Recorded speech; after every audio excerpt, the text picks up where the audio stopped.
Europe 1. Europe 1. 11h-13h, Elliot Deval et vous.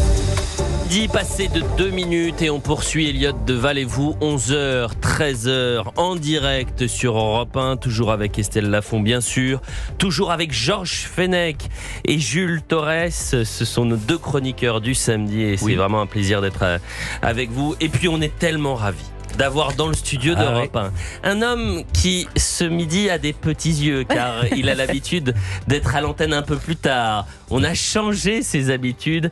Il a un petit coup de barre mais il a le sourire. Il a le sourire. Cher Elliot, bonjour. Mathieu Bock-Côté est avec nous, le plus français des Québécois.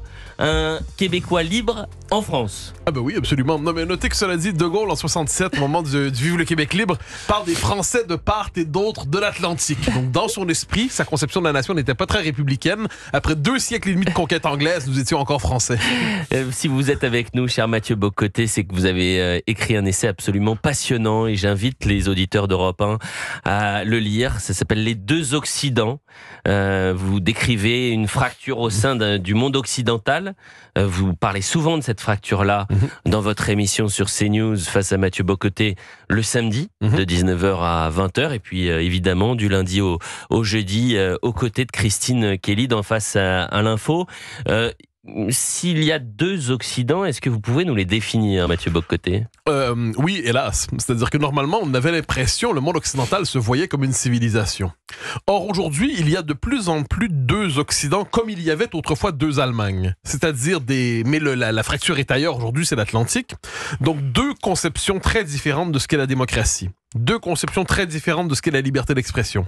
2 conceptions très différentes de ce qu'est l'économie aussi. 2 conceptions très différentes de la place du monde occidental dans le monde. Et ce qu'on voit aujourd'hui, et je le résumerai ainsi, depuis 30 ans dans le monde occidental, en fait, depuis 1989, depuis la chute du mur, qu'on aurait pu simplement célébrer à la manière d'une chute du communisme, une libération des nations qui étaient dominées par les soviétiques, qu'est-ce qu'on a vu? On a vu plutôt en 89 une forme de monde homogène, on pourrait dire homogénéité juridique, économique, morale, sous le signe du régime post-89 mondialiste, s'imposait partout. Mais au même moment, il y avait une révolte populiste qui se laissait deviner immédiatement, dans les marges d'abord, mais qui a progressé peu à peu, et qui, lorsqu'elle l'emportait justement dans les marges, à la périphérie de l'Empire, où elle était contenue à la manière des partis populistes dans les parlements d'Europe occidentaux. Et qu'est-ce qu'on voit en 2024 avec la victoire de Trump? Cette révolte populiste s'empare du cœur de l'Empire. On le voit aux États-Unis, victoire, et là il y a un basculement parce que ce n'est pas que la victoire d'un homme extravagant, Trump. C'est tout un courant de pensée qui se déployait depuis une trentaine d'années et qui était en désaccord avec l'ordre mondialiste post-1989. Devant cela, qu'est-ce qu'on voit? L'Europe occidentale se braque devant ce mouvement populiste en disant il ne doit pas traverser ici. Déjà qu'on se bat contre lui régulièrement, on l'appelle les extrêmes, on doit l'empêcher de l'emporter. Et qu'est-ce qu'on voit partout, au nom de ce qu'ils appellent l'état de droit désormais, se déployer un système, une forme de nouveau mur de Berlin numérique et juridique pour empêcher ce qu'ils voient comme une forme de nouveau fascisme, de populisme terrifiant, de conservatisme réactionnaire, l'empêcher de prendre le pouvoir. Et là, je donne quelques exemples. On le voit en France, par exemple, quand Laurent Fabius disait « Nous allons... » Si jamais le RN ou Zemmour ou d'autres prennent le pouvoir, ils risquent de déstabiliser nos institutions. Donc, il faut verrouiller les institutions pour les empêcher, par exemple, de tenir le référendum qu'ils auraient dans leur programme. En Allemagne, volonté d'interdire le principal parti d'opposition. Exactement. En Roumanie, annulation des élections. On le sait. En Grande-Bretagne, c'est quand même quelque chose. Une police politique qui, aujourd'hui, peut cogner chez vous à 6 heures du matin pour un vieux tweet d'il y a 6 mois, d'il y a 2 ans, qui est accusé de propos haineux. Jules Torres les a tous supprimés. Il est prudent, cet homme. Et à travers cela, pour empêcher ce qu'ils appellent le populisme ou le fascisme dans leur esprit, parce qu'ils ont cet imaginaire de revenir, il y a un verrouillage institutionnel, juridique et idéologique du monde de l'Europe occidentale qui me fait penser à la RDA d'hier. Et puis, on a eu un cas pratique cette année, pardonnez-moi, sur la liberté d'expression. On a quand même fermé la première chaîne nationale de la TNT. Bien sûr. C8, avec un organisme, l'ARCOM, et puis une décision qui a été validée par le Conseil d'État, la plus haute juridiction administrative. Ce que vous dites est très important parce qu'on nous présente souvent l'État de droit comme le gardien contre les décisions arbitraires. L'arbitraire, ce serait le propre du pouvoir personnel. Il n'y aurait pas d'arbitraire dans l'État de droit. Or, ce qu'on voit aujourd'hui, c'est que l'État de droit a inventé son propre mode d'arbitraire, une forme de censure indirecte. Vous avez raison de mentionner C8, parce que c'est un véritable scandale. Plus récemment, on en parlait, vous et moi, la semaine dernière, dans l'émission du samedi soir, la revue La Furia. forme de censure administrative indirecte, mais bien réelle. Pensez à tous ces comptes bancaires de militants identitaires qui sont fermés, des gens qui sont frappés d'interdits bancaires, ce qui veut dire quelque chose dans le monde qui est le nôtre aujourd'hui. Donc, ce qu'on appelle l'état de droit masque dans les faits aujourd'hui une volonté de persécuter idéologiquement. Il est 12h07 sur Europe 1. Vous allez rester avec nous durant toute l'heure, cher Avec Mathieu joie. Bock-Côté. Et ça va être notre fil rouge, les deux Occidents. Parce que les deux Occidents, ça se voit aussi sur les questions économiques. Ah oui. Ce qui se passe actuellement en France est affolant. C'est la confirmation. Moi, j'ai parlé d'une économie, une philosophie socialiste, mais ça va au-delà. On est plus proche de l'Union soviétique que de Javier Milei aujourd'hui quand on voit le budget. Ben, c'est le retour de l'hypothèse collectiviste, de l'hypothèse communiste entre guillemets. C'est cette idée d'une économie planifiée et n'oublions pas, même l'extrême centre se rallie au principe de l'économie planifiée. Donc, faut juste pas sous-estimer à quel point ceux qui sont présents officiellement comme les défenseurs de l'économie de marché, aujourd'hui, à travers des régulations dites écologiques, à travers des régulations au nom de ce qu'ils appellent la justice fiscale, qui est le nouveau nom de la kleptocratie, qu'est-ce qu'on voit? Il y a une forme de négation du droit de propriété, une remise en question de l'épargne. N'oubliez pas, ne sous-estimez pas la possibilité demain ou après-demain d'une saisie de l'épargne. Mais bien sûr, c'est affolant. De ce point de vue, il y a aussi, c'est un des signes du cycle post-89, il y a le retour, oui, de l'hypothèse libertarienne en Argentine, mais pas seulement. Et de l'autre côté, il y a un retour étonnant à ce qu'on appelait autrefois le socialisme, mais qui nous est présenté comme le signe de la justice fiscale et sociale. Et alors justement, on était avec Yvan avant la pause et de vous retrouver avec joie, Mathieu Bock-Côté. Cher Yvan, bonjour, rebonjour. Vous nous appelez des Deux-Sèvres, vous êtes conducteur de travaux et on se posait cette question depuis un peu plus d'une demi-heure, mais qui est la question centrale. Où passent nos impôts? Pourquoi l'information principale du week-end, c'est quoi? C'est que la taxe Zuckman a été balayée. La comète Zuckman, adieu, du moins au revoir, mais on va dire bonjour à un nouvel impôt. C'est l'impôt sur la fortune improductive. Et puis je peux vous dire que la taxe Zuckman, c'est l'arbre qui cache une forêt fiscale XXL. Et le jour où on va devoir faire les comptes, vous allez tomber de votre chaise, Yvan, parce que vous allez vous rendre compte de toutes les gabegies qu'on vient de créer durant ces débats à l'Assemblée nationale sur l'aspect des recettes. Et il n'y aura plus personne pour l'aspect des dépenses, hein, bien évidemment, parce que ne comptez sur personne pour qu'on fasse un trait de plume, on raye d'un trait de plume des dépenses qui n'ont plus rien à faire chez nous. Yvan. Oui, Elliot. Déjà, merci de me donner la parole. Vu la situation actuelle, il y a deux solutions. Ou on crie et ça ne fait pas avancer les choses, ou on prend avec ironie. Après l'impôt sur la fortune improductive, moi je parlerais plutôt de la classe sociale improductive. Ce qui est gratuit n'a pas de valeur. Aujourd'hui, il y a 48%. 48%, c'est moins d'un Français sur deux qui paye l'impôt.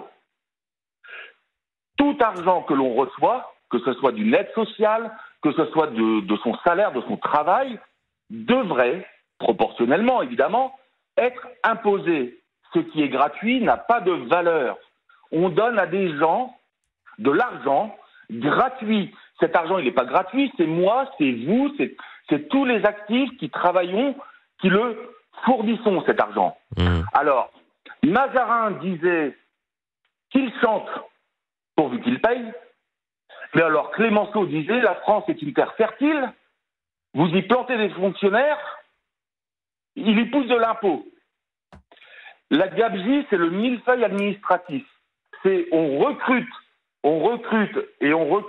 des hauts fonctionnaires qui, eux, vont nous inventer des impôts et des impôts et des impôts.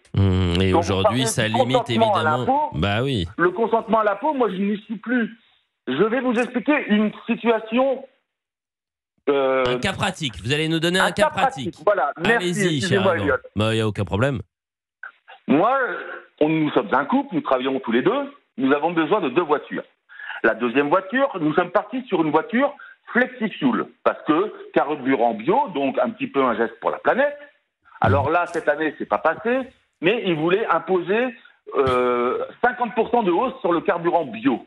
Mais les Français ne sont que des moutons, sauf que les moutons, on les tond 1 fois par an. Les Français, on va les tondre 2-3 fois par an. Parce que quand tout le monde sera passé à la voiture électrique, on va augmenter les taxes sur l'électricité. Regardez les heures creuses aujourd'hui. On avait les heures creuses la nuit. pour recharger les voitures électriques, ça allait. Maintenant, les heures creuses, c'est l'après-midi.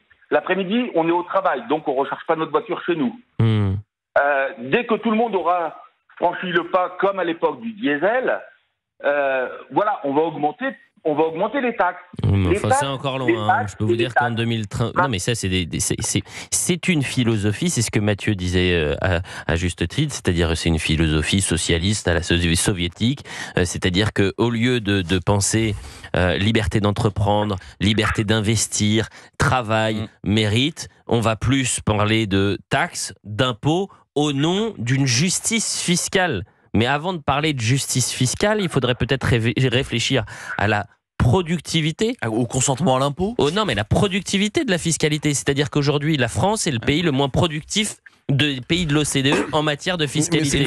Merci, cher Yvan. Eh bien, merci Elliot. Est-ce que je peux juste terminer sur une chose ? Ah bah alors si c'est rapide, oui, bien sûr. Parce que vous êtes nombreux à vouloir réagir. Pardonnez-moi, hein, cher Yvan. Je vous presse un peu comme un citron, mais c'est parce que j'essaye d'avoir tout le monde. Vous me pressez comme un citron, comme l'État le fait dans ces cas-là. Oui, voilà. Donc finalement, j'ai pris exemple sur les députés ou sur les hauts fonctionnaires. Hein. Non, j'entends bien. Vous faites un super Bruno Le Maire. C'est juste en bon père de famille, l'étude du budget de l'État devrait se faire à l'envers. D'abord, on regarde les dépenses que l'on va avoir, et une fois qu'on a calculé l'ensemble des dépenses, notamment les AME et compagnie qu'on pourrait supprimer, on regarde les recettes que l'on va avoir, et de là, on regarde là où il va falloir faire des excellente idée. Sur des dépenses non essentielles. Mais attendez, Georges, pourquoi on ne fait pas ça ? Justement, on va poser la question à un an. Oui, non, mais attendez, Yvan, parce qu'on a bien compris, c'est une excellente idée, mais pourquoi on ne fait pas ça, Georges Fenech ? C'est-à-dire, aujourd'hui, vous commencez le budget par les recettes, c'est-à-dire les impôts, les taxes, alors que vous êtes déficitaire depuis des décennies. Et pourquoi vous n'inversez pas en commençant par justement les dépenses ? Mais Elliot, un budget, c'est la traduction d'une ligne politique. Il faut savoir où l'on va. À partir du moment où vous déterminez l'objectif, qu'est-ce qu'on fait ? L'école, la justice, les missions régaliennes, l'entreprise, à ce moment-là, vous déterminez les besoins et vous déterminez les recettes, bien entendu. Mais c'est une ligne politique qu'il faut... Non, mais est-ce que c'est inconstitutionnel ? Est-ce qu'un jour, on pourrait avoir un Premier ministre qui arrive à Matignon et qui vous dit... On ne pourrait pas commencer par les dépenses. Mais pourquoi ? Il faut d'abord savoir de quoi vous disposez. Mathieu Bock-Côté. Vous noterez, c'est ce que proposait Reagan. Reagan qui avait cette formule, mais c'est pas le seul, starve the beast. C'est-à-dire, j'entendais par exemple Sarah Knafo cette semaine dire il faut dépenser moins pour taxer moins. Mais il faut renverser la perspective, il faut taxer moins pour dépenser moins. Et ça, je pense, et de ce point de vue, il y a toute une réflexion intéressante chez les libéraux sur la constitutionnalisation nécessaire d'une limite à l'impôt. C'est-à-dire qu'en tant que tel, l'État ne devrait pas avoir les moyens de confisquer trop. Et pourquoi? Parce que pour l'instant, le rapport de l'État à l'argent est le suivant. Votre argent que vous gagnez ne vous appartient pas. Vous gagnez de l'argent, mais l'État considère que ça lui appartient et il vous laisse à la fin les piécettes pour gérer votre propre vie, parce qu'apparemment, tout ce qui est essentiel doit relever de la gestion étatique. Et à travers ça, n'oubliez pas, il y a deux acteurs importants. Il y a tous les lobbies qui vivent d'une mendicité rentable et dont l'action consiste à toujours élargir le nombre de besoins auxquels l'État doit répondre. Il y a une bureaucratie ensuite qu'il faut mettre en place chaque fois pour répondre aux différents besoins identifiés par les lobbies. Donc à travers cela, la catégorie sociale invisible, c'est une classe bureaucratique qui est une classe confiscatoire qui vampirise les ressources de tous et qui se dissimule derrière le langage de l'intérêt général et du bien commun.